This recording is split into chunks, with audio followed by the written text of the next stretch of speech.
Olá, pessoal! Eu sou Adriana Fernandes, a professora de Química de vocês, e hoje a nossa aula tem como tema números quânticos. As teorias da mecânica quântica, definidas por Planck, de Broglie, Schrödinger, Heisenberg e outros, auxiliaram na identificação dos elétrons. Recordando, todo átomo é formado por duas regiões, núcleo, contendo prótons e nêutrons, e elétrons na eletrosfera. Os números quânticos são modelos que nos auxiliam na localização e identificação da posição do elétron na órbita de um átomo. São 4 os números quânticos, sendo o primeiro o número quântico principal, representado pela letra N. O segundo é o número quântico secundário ou azimutal, representado pela letra L. O terceiro é o número quântico magnético, representado por Ml. E por último, o número quântico spin, representado por Ms.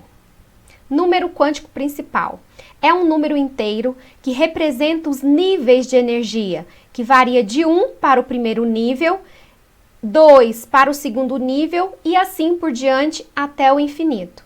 Como atualmente os átomos dos elementos químicos existentes na natureza ou criados artificialmente apresentam 7 camadas, o número quântico principal variará de 1 a 7.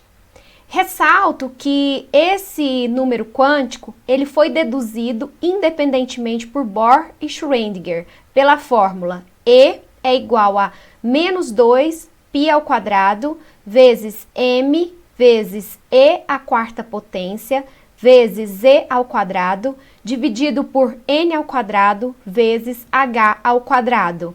E é a energia de uma camada, m é a massa do elétron, e a carga do elétron, z é o número atômico, h é a constante de Planck e n é o número quântico principal.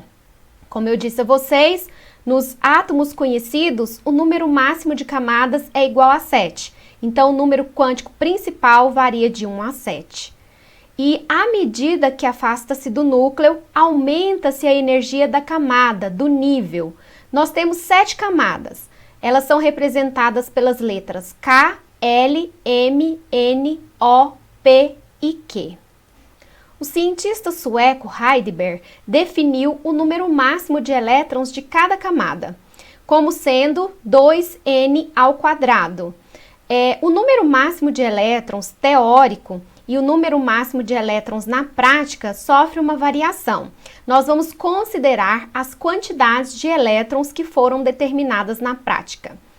A camada K, ela comporta no máximo 2 elétrons. A camada L, 8, M, 18, N, 32, O, 32, P, 18 e Q, 8. Ressalto mais uma vez que o número quântico principal para a primeira camada é igual a 1, para a segunda camada 2 e assim sucessivamente até a sétima camada, que apresenta o número quântico principal 7. O número quântico secundário ou azimutal, representado pela letra L, é também conhecido como número quântico de momento angular do orbital e caracteriza uma subdivisão de energia dentro de cada camada, revelando desta maneira a existência do subnível de energia. Quando Bohr estudou os espectros de emissão do hidrogênio, ele verificou a existência de níveis de energia, de camadas. Com o aprimoramento dos equipamentos, foi possível perceber que esses níveis estavam divididos em regiões menores, os subníveis de energia. Os subníveis, nós temos 4 subníveis, S, P, D e F. E eles são descritos pelo número quântico secundário, podendo assumir valores de 0 a x menos 1, onde x corresponde ao subnível de energia. Para um número quântico secundário igual a 0, ele vai indicar o subnível S. O número quântico secundário igual a 1 indica o subnível P. O número quântico secundário igual a 2 indica o subnível D. E o número quântico secundário igual a 3 indica o subnível F. As quantidades de elétrons em cada subnível também foram determinadas. O subnível S comporta no máximo 2 elétrons, P6, D10, F14. Desta forma, é possível desdobrar as camadas em subníveis. Observem este quadro.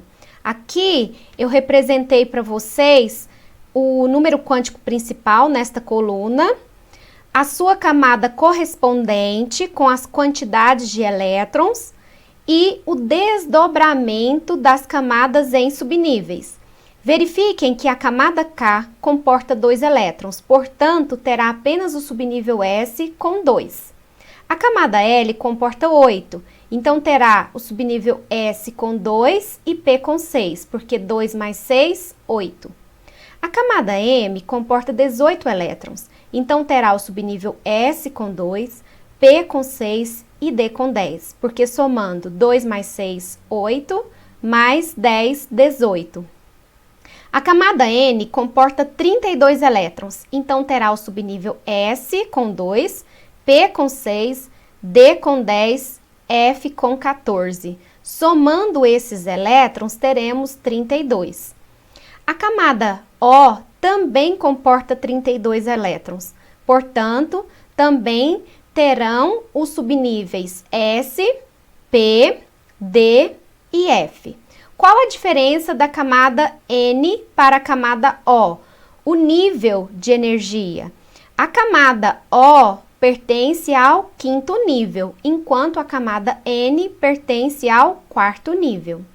A camada P comporta 18 elétrons, portanto, será desdobrada em subníveis S com 2 elétrons, P com 6 e D com 10. E por último, a camada Q, que comporta 8 elétrons, terá os subníveis S com 2 e P com 6. Vejam nesta coluna, eu representei os números quânticos secundários para cada um dos subníveis em que a camada foi desdobrada. Lembrando que sempre o subnível S terá número quântico secundário 0, o subnível P terá número quântico secundário 1, o subnível D terá número quântico secundário 2 e o subnível F terá número quântico secundário 3. Nesta última coluna, eu coloquei a quantidade de subníveis em que a camada foi desdobrada. Vamos então testar os conhecimentos adquiridos até agora. Exercício número 1. Determine em que camada se localiza o elétron que apresenta. Letra A. Número quântico principal igual a 2, nível 2. Então, vamos dar uma olhada aqui neste diagrama, que é o diagrama de Linus-Pauling, que mostra a distribuição dos elétrons em camadas e subníveis. O nível 2 corresponde à camada L. Então, vejam qual que é a resposta aqui. Camada L. Letra B, N igual a 4 representa o elétron está localizado na camada N. Letra C, número quântico principal igual a 6, o elétron está localizado na camada P. E número quântico principal igual a 7 significa que o elétron está localizado na camada Q.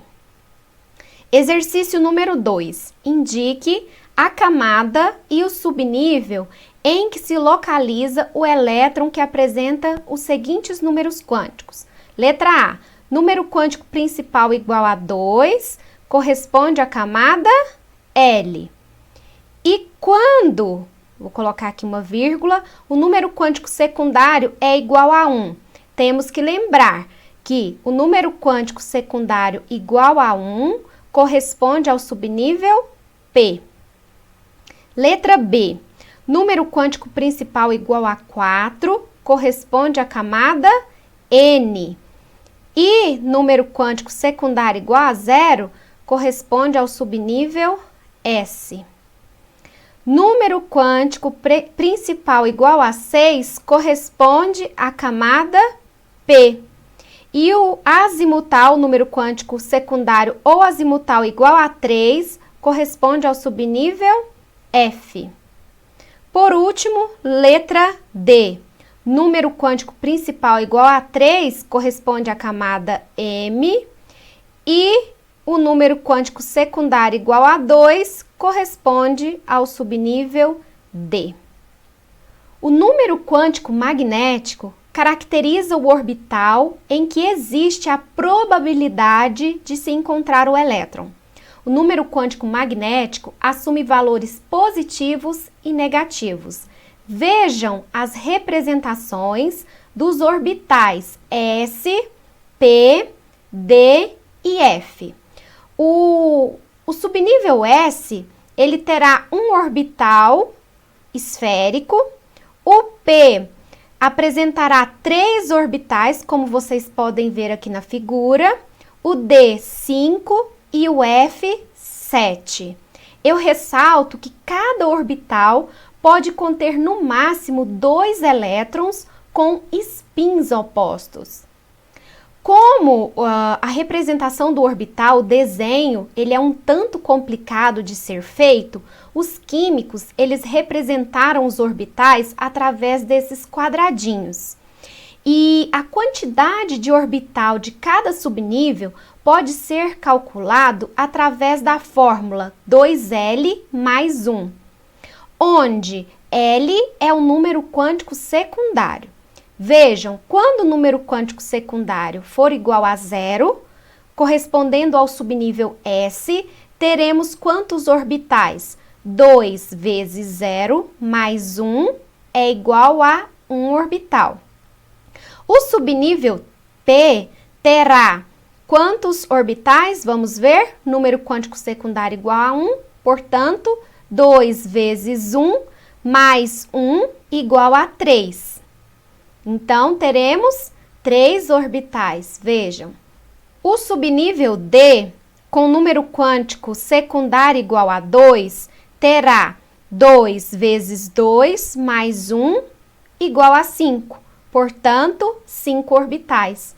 E por último, o subnível F, com número quântico secundário igual a 3, terá 2 vezes 3 mais 1 igual a 7 orbitais. Se cada orbital comporta no máximo 2 elétrons, S2, P6, D10 e F14. Aqui eu coloquei como exemplo para vocês a distribuição dos elétrons nos orbitais para o subnível P. Se eu tiver um elétron, primeiro entra o elétron com spin para cima. Se eu tenho 2 elétrons, o primeiro orbital é ocupado, na sequência o segundo orbital. Se eu tenho 3 elétrons, primeiro orbital é ocupado pelo elétron, na sequência o segundo, na sequência o terceiro. Se eu tenho 5 elétrons, o preenchimento obedece a seguinte regra. Primeiro, os elétrons de spins para cima, depois os elétrons com spin para baixo. Então vai ficar 1, 2, 3, 4, 5, ok? A distribuição dos elétrons nos orbitais segue a regra de Hund. Número quântico spin. De acordo com a mecânica quântica, um elétron tem 2 estados de spin representados pelas setas para cima ou para baixo, sendo que estas setas só podem assumir 2 valores, mais meio e menos meio, indica o sentido de rotação do elétron. Vamos então testar o nosso conhecimento. Os 3 números quânticos de um elétron em um determinado estado são número quântico principal 4, número quântico secundário 2 e número quântico magnético -1. Em que tipo de orbital este elétron está localizado? Primeiro, sabendo que o número quântico principal é 4, significa que o elétron deste elemento químico, deste átomo, pertence ao 4º nível, a camada N. Como o número quântico secundário é 2 e o número quântico secundário refere-se ao subnível de energia, e 2 corresponde ao subnível D. Portanto, o elétron estará no subnível D. Já o número quântico magnético, -1, ele mostra qual dos orbitais do subnível D está o elétron. Vejam, dá uma olhadinha, como é -1, com certeza o orbital é aquele que está representado ali pelo retângulo vermelho. Agora, supondo que o número quântico spin seja -0,5, como que fica a distribuição dos elétrons? Vejam, primeiro entra todos os elétrons com a setinha para cima, onde a gente adotou setinha para cima, o número quântico spin é +0,5, então significa que o elétron é o de spin para baixo. Então vejam, o último elétron será este que eu acabei de colocar aí. Então aí está a descrição para este elétron que apresenta estes números quânticos. Pessoal, eu espero que vocês tenham entendido. Vamos que vamos! Beijos, até mais!